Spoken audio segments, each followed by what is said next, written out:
Bonjour à tous, ravie de vous retrouver pour ce petit book haul spécial littérature arabe, composé d'achats récents mais aussi de quelques livres qui traînaient dans ma bibliothèque et que j'avais envie de vous présenter. Juste avant, je vous parle de ces 3 services presse que j'ai reçus. Alors il y a tout d'abord Victoire Larouge aux éditions Talent Haut dans la collection Les Plumés, qui réhabilite d'anciennes œuvres et réédite des autrices oubliées, dont Georges de Perrebrune. Alors dans cet ouvrage, on va suivre le destin tragique de Victoire Larouge, une orpheline qui aura un chemin de vie très particulier, très difficile, puisqu'elle va connaître le rejet, le viol, la prison. Donc ça va être une vie semée d'embûches. C'est Antastésia qui m'a fait découvrir cette autrice par le biais d'une de ses vidéos qui est consacrée justement à Georges de Perrebrune. Et elle en parle avec tellement d'entrain que ça m'a donné envie de la découvrir, donc j'espère que ce sera une très belle découverte.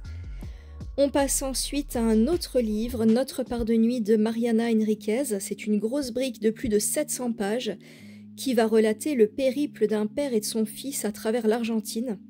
Donc c'est un livre un peu d'aventure, mais c'est aussi un livre qui a l'air fantastique ou empreint de réalisme magique, puisque le fils est destiné à devenir médium, il a comme un don, et il va travailler pour une société secrète, donc ça a l'air assez mystérieux et en même temps ça a l'air vraiment excellent, parce que les commentaires que j'ai pu lire me donnent vraiment envie d'entamer ce livre au plus vite. Donc un grand merci aux éditions Point pour ce magnifique ouvrage. On passe ensuite à Roman Fleuve de Philibert Hume, qui m'a gentiment été envoyé par les éditions Folio. Alors apparemment c'est un livre très humoristique et un roman d'aventure là encore. C'est l'histoire de 3 jeunes hommes qui ont décidé de traverser la Seine de Paris à Honfleur contre l'avis de leurs fiancées respectives. Et ils sont à bord d'une embarcation peu solide, donc ils vont vivre tout un tas de péripéties. Ça a l'air assez atypique et c'est vrai que les livres où on rit sont quand même assez rares, donc je me dis pourquoi pas. Et voilà, ça peut être l'occasion de passer un bon moment.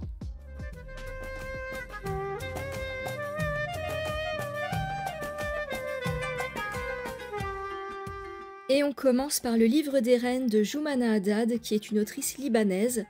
Et dans ce livre, il va être question de 4 femmes d'une même famille, Kaya, Kana, Kadar et Kamar, 4 femmes rousses, ce qui est assez atypique pour la région, et qui vont traverser des épreuves difficiles comme les guerres de territoire ou encore les guerres de religion, et elles vont puiser en elles toutes les ressources possibles et inimaginables pour surmonter toutes ces difficultés.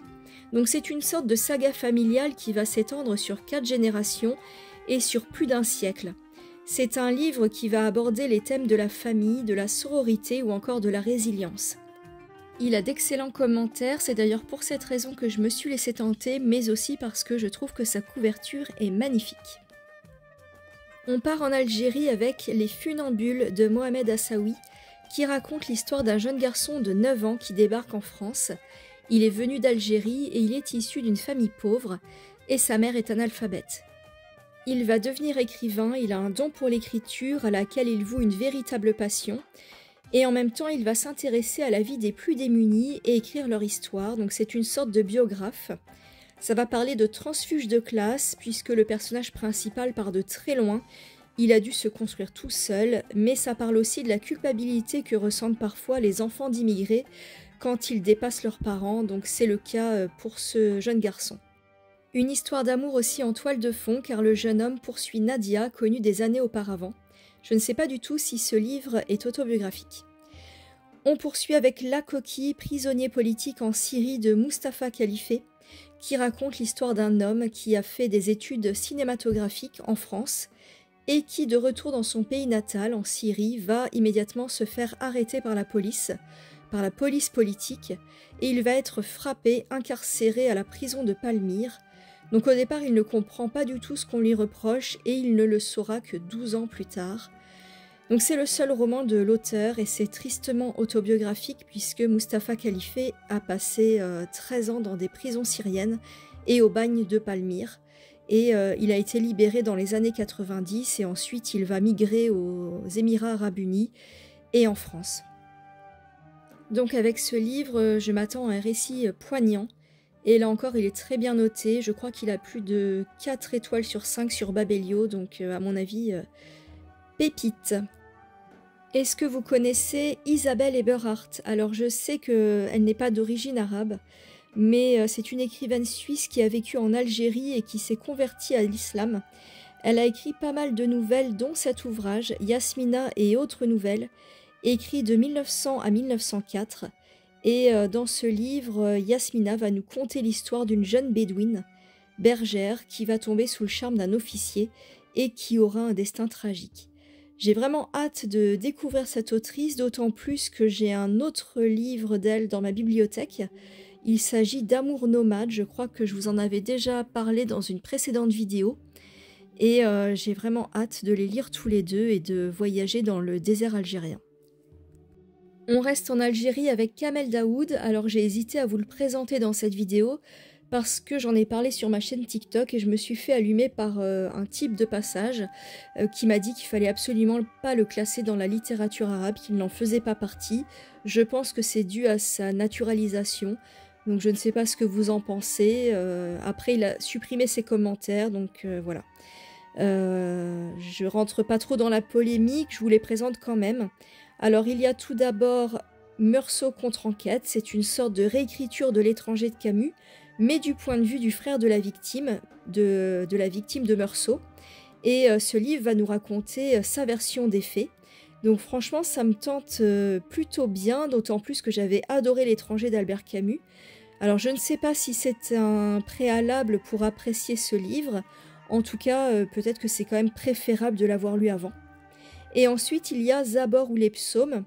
Et dans ce livre, le personnage principal est un garçon ou un homme qui est orphelin et qui est rejeté par son père, mais il a un pouvoir incroyable. Il peut repousser l'heure de la mort grâce à son don d'écriture. Donc j'imagine que c'est une sorte de fable ou de parabole.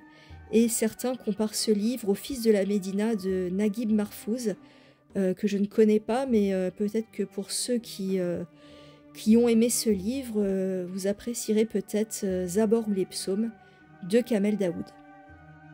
Entre ces deux livres, mon cœur pencherait un peu plus pour Meursault contre enquête. Je ne sais pas quel est votre avis, n'hésitez pas à me le dire en commentaire. L'éveillé d'Ibn Toufail, c'est un homme qui est né à Marrakech en 1110. C'était un philosophe andalou, un astronome, un médecin, un mathématicien et un mystique soufi. Il a écrit le philosophe autodidacte que vous pouvez aussi retrouver sous le nom de L'Éveillé. Et ce livre va nous parler d'un homme qui vit reclus sur une île déserte. Il est élevé par une gazelle et il va se questionner sur le monde, sur sa vie à l'écart de toute civilisation humaine. Donc c'est un livre philosophique. Et le personnage principal est en quête spirituelle. C'est le livre aussi qui a inspiré Daniel Defoe pour l'écriture de Robinson Crusoe. Donc moi j'aime beaucoup tout ce qui est un peu homme qui vit à l'écart du monde, qui se questionne sur la vie, etc. Donc tout ce qui est philosophique. Je trouve que la couverture est magnifique, c'est un livre qui me tente beaucoup. Et on termine par le livre des jours de Taha Hussein. C'est un romancier égyptien, un essayiste, un critique littéraire, mais c'est aussi l'un des plus grands penseurs de la littérature arabe du XXe siècle.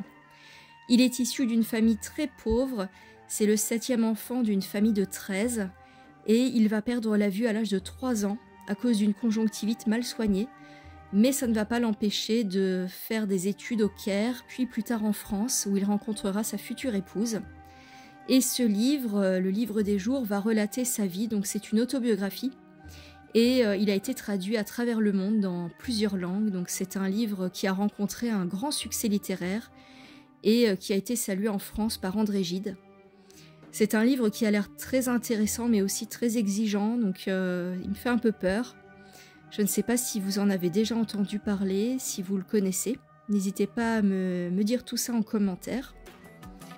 C'en est tout pour aujourd'hui, j'espère que vous avez apprécié cette vidéo et qu'il y a des titres qui vous tentent.